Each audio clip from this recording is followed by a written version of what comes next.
2 games of hoops on a Sunday night. OKC takes care of business, even though it was at the fourth quarter, but they, in the end, took care of business. And the Pacers have one of the greatest wins I've ever seen. Let's get into it. My name is Shlomo Stark. My name is Levi Jacob. And this is the NBA Daily Recap in 15 minutes or less. Levi, I don't know what I want to talk about first, so I'm going to let you decide. I think that we should talk about the elephant the basketball elephant in the room. The Indiana Pacers absolutely destroying the Cleveland Cavaliers. It was nice. I always bring everything back to the Knicks. It was nice knowing that we weren't the biggest blowout of the weekend. So that part really... Listen, the Pacers did exactly what I really, really hope we're going to do in Game 4, which is start out from the gate, just offense and defense, and stepping on their throats and saying, you cannot come back from 3-1. It is really, really hard to come back from 3-1. If I were to tell you, Levi, that Tyrese Halliburton scored, all I were to say was Tyrese Halliburton had 11 points and 5 assists and played 26 minutes, you would tell me Cleveland blew them out, I think. Am I right? Yeah, or at least he had a bad game, you know? Well, obviously he had a bad game. No, but the truth is that the game wasn't so bad. Meaning in the grand, so we only no Pacer played badly. Yeah. But anyway, phenomenal showing by the Pacers. Miles Turner didn't miss in the second quarter. He may have actually missed, but it felt like he wasn't going to miss. No, but it was truly a domination from start to finish. And it also, what I liked about it is that all the Cavs were healthy. And you want to say like Garland's toes really affected him. He was their best player.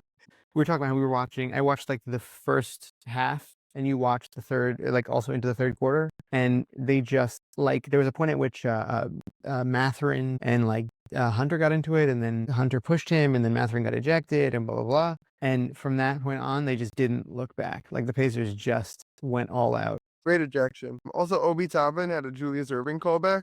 That was cool. That was cool. Didn't see that coming. His whole play, the whole game was insane. He was really, really great for them, it was just not expected at all. Yes, it wasn't expected. This whole thing wasn't expected. And listen, the Cleveland Cavaliers, I've been saying it all year, and then I got convinced by Bill Simmons and some others, like my mom, of their record's really good, but the Cavs are frauds.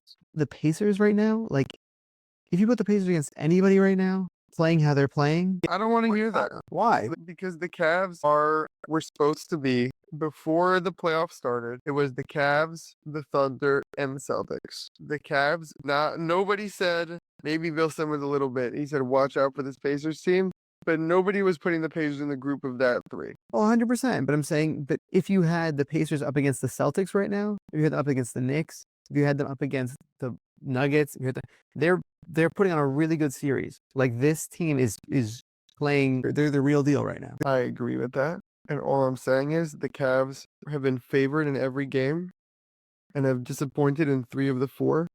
And it is because the Cavaliers are not a good team for the playoffs. They don't show up enough. They didn't show up last year. They didn't show up 2 years ago. They are a regular season team. They remind me of the Mitchell Gobert Jazz teams. Ironically, Mitchell's on them as well.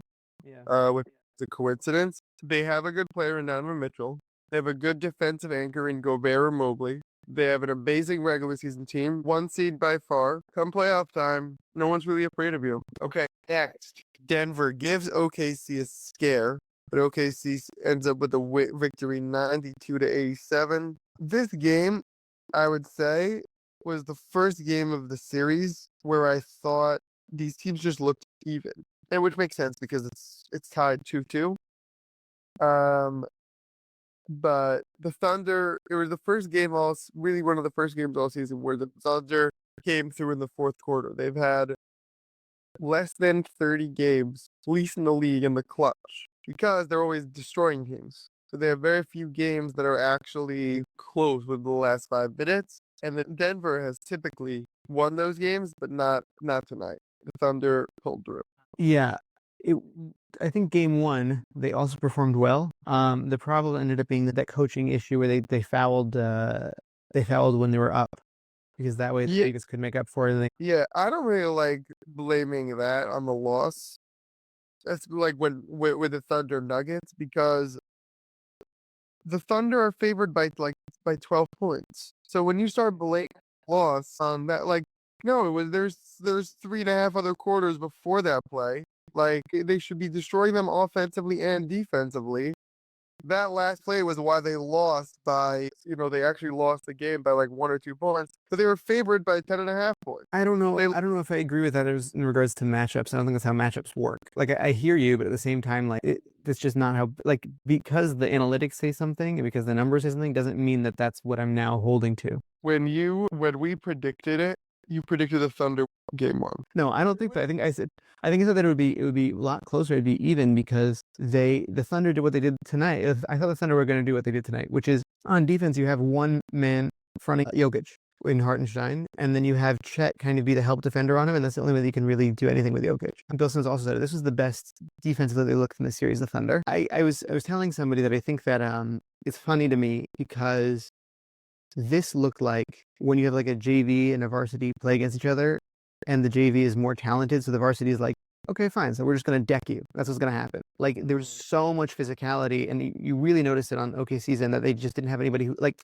between Jokic and Aaron Gordon just flying around, knocking people out of the air, like, it was difficult for them. But they were able to pull it out. They played really good basketball. Yeah, and I want to give props. Just first, good job, Thunder, getting the win. And you wanted it when Denver was up 2-1.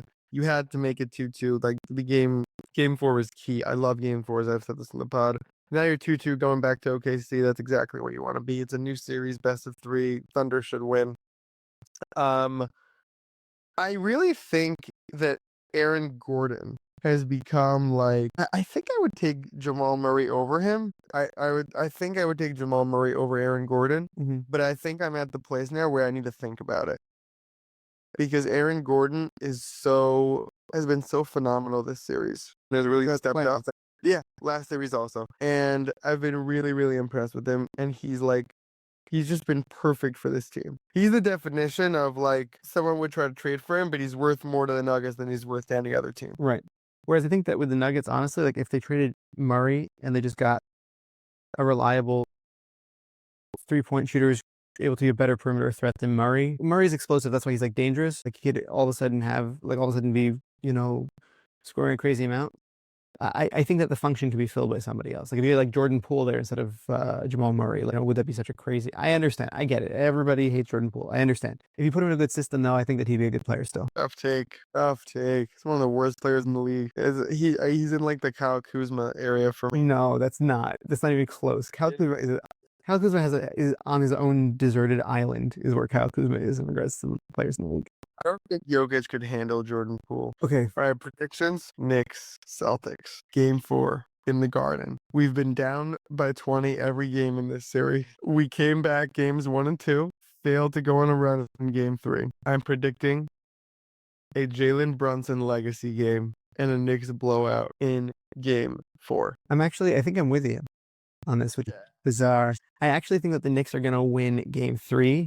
I think it's going to go to 7. And I don't know who's going to win that 7, but I think the Knicks win game 3. You mean game 4? Yeah, that one. The Knicks definitely didn't win game. Wait, you think the Knicks will win game 4 but it'll go to 7? Yeah. Nah. They're winning game 4 and then we're going to break Boston in game 5. I hope. That'd be nice. Knicks in 5. Minnesota Golden State. I don't know why Minnesota's only favored by 5. Still no Steph. I have Minnesota blowing them out. Yeah, we need a ant game. Like I feel like this is like an easy take. You know what I'm saying? We didn't discuss this, by the way. Do you think that Pacers Cavs is over next game? I don't know.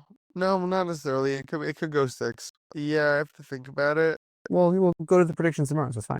Yeah, we'll do. Yeah, that's why we didn't discuss it because it's not it's not time to predict that game yet. But no, I don't think it's over. Meaning, I think that I think the series is over, but not not necessarily in 5. Okay. Yeah, the lottery. We're doing a prediction with the lottery. No, remember when I asked you earlier this season which team you'd like to win, and you said the Knicks? I need an answer other than that right now. Which team do I want to get Cooper Flag? Yeah, the Hornets. Hornets. Okay, that's a good one. I think I'll just do a quick Hornets thing. I think that the Hornets.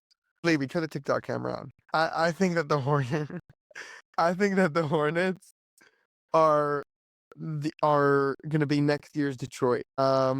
I think that they're a phenomenal team. They had the year from hell this past season, but LaMelo Ball, Brandon Miller. I hope a really good draft pick. Mark Williams, Bridges. They have a really, really good team. But a lot of bad injury luck this year, and I think they're gonna be able to take it to the next level. You're gonna come out of the gates attacking. I was listening to Bill Simmons last night. He went over like his like hierarchy of who he thinks most appropriately got into position to have the number 1 overall pick, essentially. I see that he mentioned that was a very, very interesting thing to think about was the Trailblazers. I would love to see that happen. They don't have like the highest odds, whatever. If it wasn't the Trailblazers, Why do you want it to happen for Denny? For Denny, I mean? no, I think Denny would be fine with him. Like meaning like Cooper Flag, I think is going to be an additive piece to wherever he goes. He's like he's a very good player overall. He's not going to take away a lot from Denny, and I just think that it'd be I fun. don't think he takes away from any team he joins. Right, so I'm saying I think that it'd be like a lot of fun to not only give Denny. No, I'm asking, do you want the Blazers because of Denny? Like you want him, like you want Denny to be more likely to win.